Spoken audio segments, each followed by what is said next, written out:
Llegó el momento de la entrevista estelar en Habla Caracas.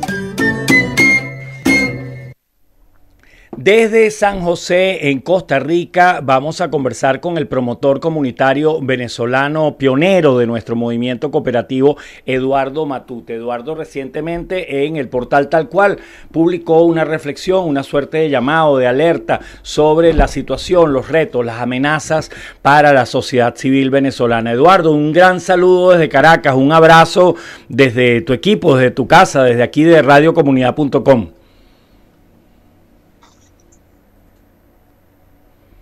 ¿Cómo estás, Elías? Bueno, saludos, gracias por la invitación. Claro, nada más vimos esta reflexión que publicaste, Eduardo. Nos parecía que esto era merecedor de una conversación, de una extensa conversación en nuestro espacio de entrevista estelar. Eduardo, ¿puedes resumir, compartir una suerte de sinopsis de lo que compartiste con los lectores de Tal Cual para nuestros oyentes, por favor? Sí, fíjate, Elías, el gobierno, a través de su Ministerio de Interior y Justicia, dictó una providencia administrativa a principios de año referida a la inscripción de todo tipo de ONGs y de todo tipo de asociación civil en el registro ante la Oficina Nacional contra la Delincuencia Organizada y Financiamiento del Terrorismo. Es decir, obliga a todas las organizaciones que no son gubernamentales, que no tienen fines de lucro, a inscribirse en un registro contra la delincuencia organizada y financiamiento del terrorismo. Y le piden esa inscripción que tenga la información completa de actas de asamblea, de miembros y personal, de listas de sus beneficiarios, y a su vez su movimiento financiero, la lista de donantes, es decir, todas las actividades de las ONGs tienen que ser registradas ante esa oficina. Evidentemente, quien no se inscriba corre con las consecuencias de opción que puede llevarlos a delitos penales, no solo delitos administrativos, sino delitos penales. Evidentemente, además de que si no se inscribe, quedan ilegalizadas esas organizaciones. Evidentemente, esto es una providencia destinada a fundamentar la ilegalización de organizaciones, porque muchísimas de ellas se van a negar a proveerle a un Estado represor de la información, tanto de sus donantes como de sus beneficiarios, es decir, la gente ante la cual esta organización brinda oportunidades y servicios. ¿Tú te imaginas?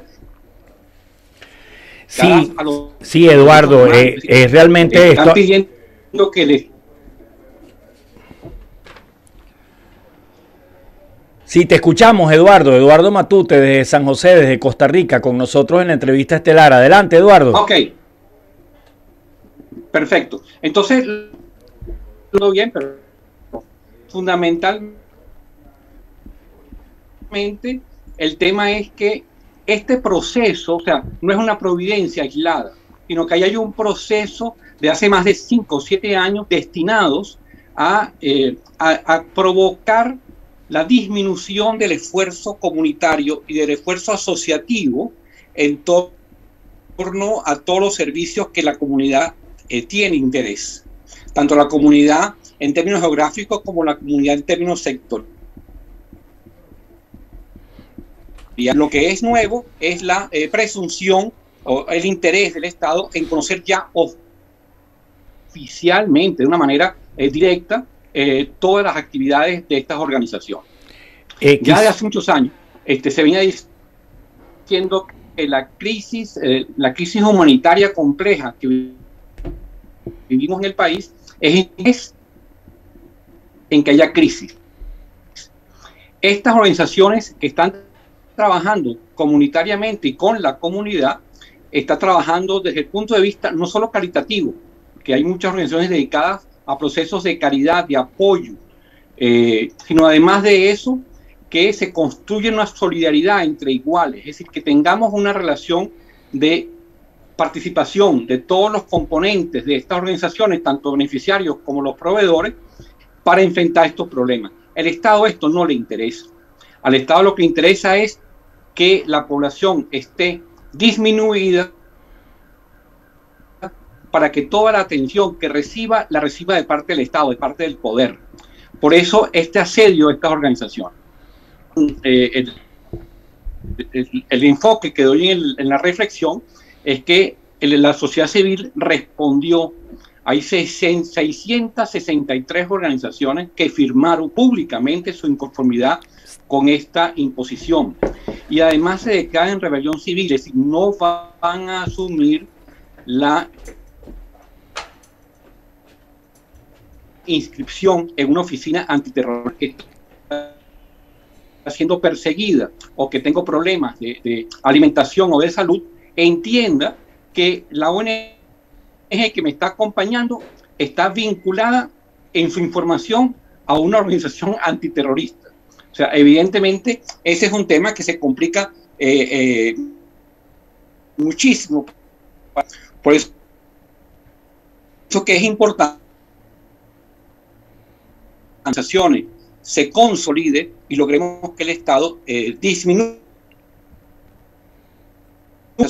y sobre las entidades comunitarias que trabajan con Eduardo, ¿qué referencias tienes tú? Porque el siguiente, dime. Sí, que quizás desde un gobierno en condiciones de un sistema democrático, bueno, con problemas, pero en funcionamiento, con equilibrio de poderes, que haya un despacho, por ejemplo, un Ministerio de Desarrollo Social que lleve un registro de cuáles son las asociaciones civiles y las fundaciones en el país y que trate de evaluar cuál es el impacto positivo y tener una idea y tener algún tipo de data de qué está haciendo el tercer sector, pues no llamaría tanto la atención como que aquí se haga ante un despacho antiterrorista, además con los precedentes de los allanamientos y el acoso a gente como Convive, como la gente de Acción Solidaria, diferentes organizaciones. Hay sectores dentro del gobierno. Sí.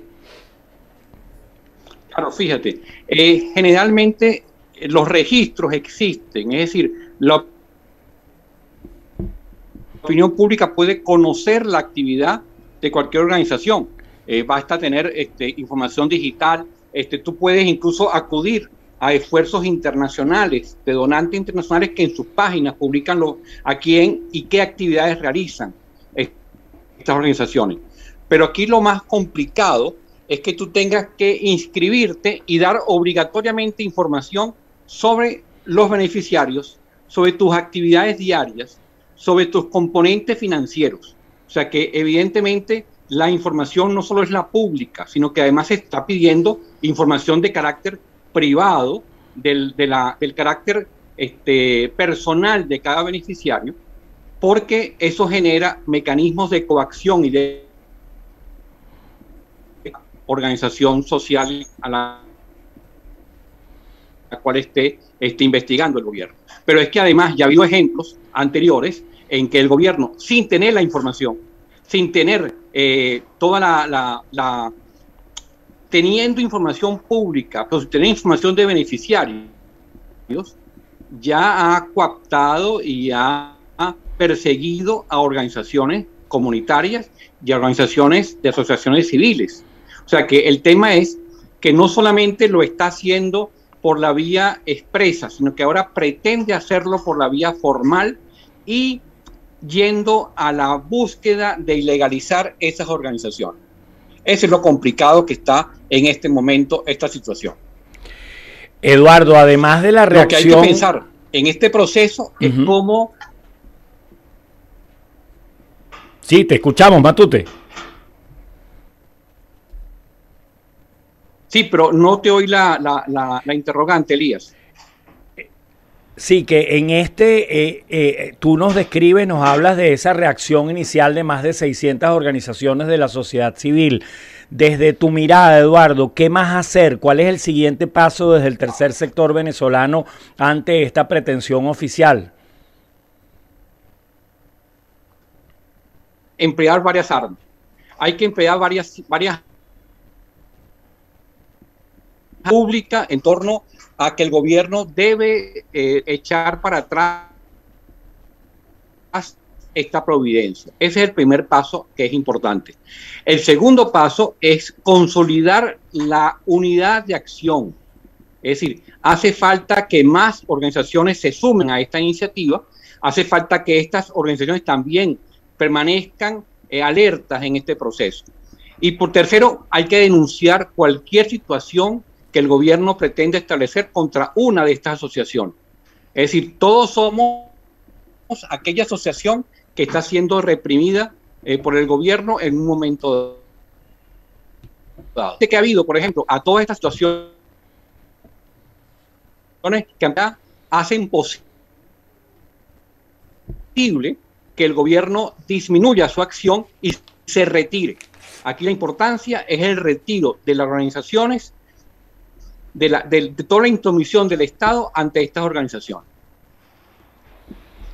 Eduardo, ¿qué agenda puede tener con respecto a la crisis humanitaria las organizaciones en atención a captar donantes, apoyos internacionales, existiendo esta amenaza? ¿Cómo es percibido en el mundo de las embajadas, en el mundo de las organizaciones que ayudan, que patrocinan a organizaciones sin fines de lucro en un país con una emergencia comunitaria, como una emergencia humanitaria compleja? ¿Qué reacción pueden tener?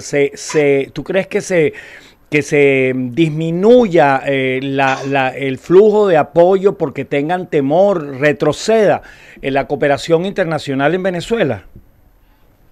Hay de todo. O sea, yo creo que, fíjate, Elías, hay de todo. O sea, hay organizaciones internacionales que les va a dar temor que la entidad beneficiaria no esté inscrita en un registro que es oficialmente obligatorio. Ese es un tema. Hay otras organizaciones que están en este momento apoyando al movimiento, a las asociaciones civiles venezolanas en torno a esta intromisión del gobierno. O sea que hay de todo. Yo creo que ahí lo más importante es que el papel de las ONG, el papel de las asociaciones civiles permanezca. Es decir, hay que seguir trabajando en procura de disminuir los efectos de esta crisis humanitaria. Eso es muy importante, porque lo que más resalta del apoyo internacional a estas organizaciones es que se contribuya a disminuir esa crisis humanitaria. Claro. Eso es, yo creo que el tema más importante. O sea, no hay que dejar de trabajar porque el gobierno te esté reprimiendo. Eduardo, conversar contigo y no plantearse abordar el tema del movimiento cooperativo. Tú junto a otros venezolanos y venezolanas, pues desde los años 60 se dedicaron a promover la organización en cooperativas en nuestro país, dando como resultado experiencias sumamente exitosas como el servicio funerario cooperativo, experiencias como la de Secocesola allá en el estado Lara, o incluso la creación de una central cooperativa nacional y el haber logrado que el Estado venezolano creara una superintendencia y se aprobara una legislación especial. Hoy por hoy, Eduardo Matute, en el año 2021, ¿cuál es la situación del movimiento cooperativo en Venezuela?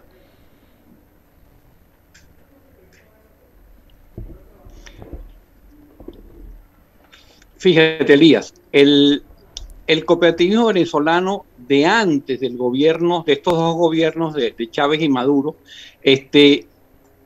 dirigió unas acciones bien positivas y bien exitosas. La mayoría de esas entidades cooperativas de antes del 2000 siguen existiendo.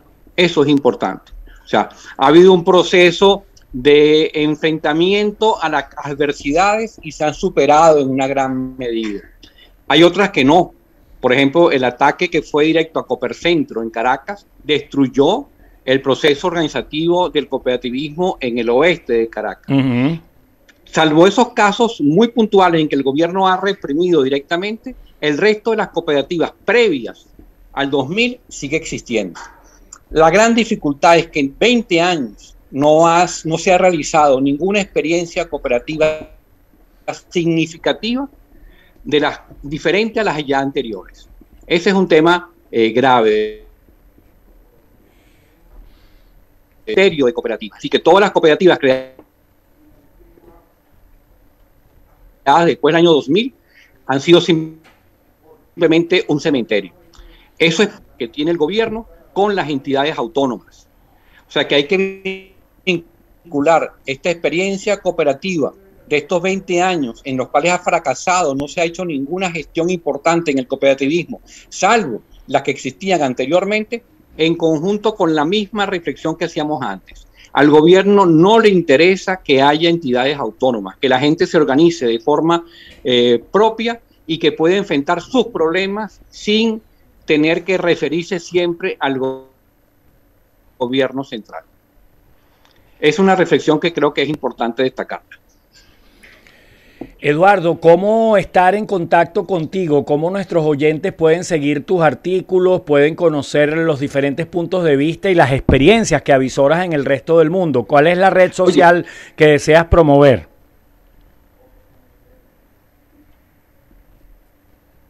Mira, yo estoy en Twitter como edmatute, igual en Instagram, estoy también en Facebook, publico estas reflexiones en tal cual en algunos otros medios digitales y las publico directamente en Facebook. O sea que ahí estoy siempre a la orden. Agradecidos, Eduardo, agradecidos porque nos hayas concedido estos minutos y sería muy interesante en algún momento sentarnos a conversar, Eduardo, sobre qué has aprendido, qué has conocido acerca de la sociedad civil costarricense y qué aprendizajes, qué lecciones podríamos tomar para Venezuela o qué elementos de tu experiencia venezolana han sido de enorme utilidad allá en el movimiento ciudadano de Costa Rica. ¿Qué te parece si ese es el tema de un próximo encuentro? Con todo gusto, Elías. Más bien muy agradecido a ti por la invitación y estamos siempre pendientes de tu programa y de tus experiencias comunitarias. Gracias, Eduardo. Un abrazo desde Caracas. Era Eduardo Matute, uno de los pioneros del movimiento cooperativo venezolano, que conversaba hoy con nosotros sobre esta suerte de alerta, esta amenaza que se cierne sobre la sociedad civil, el tercer sector venezolano con la Providencia 001.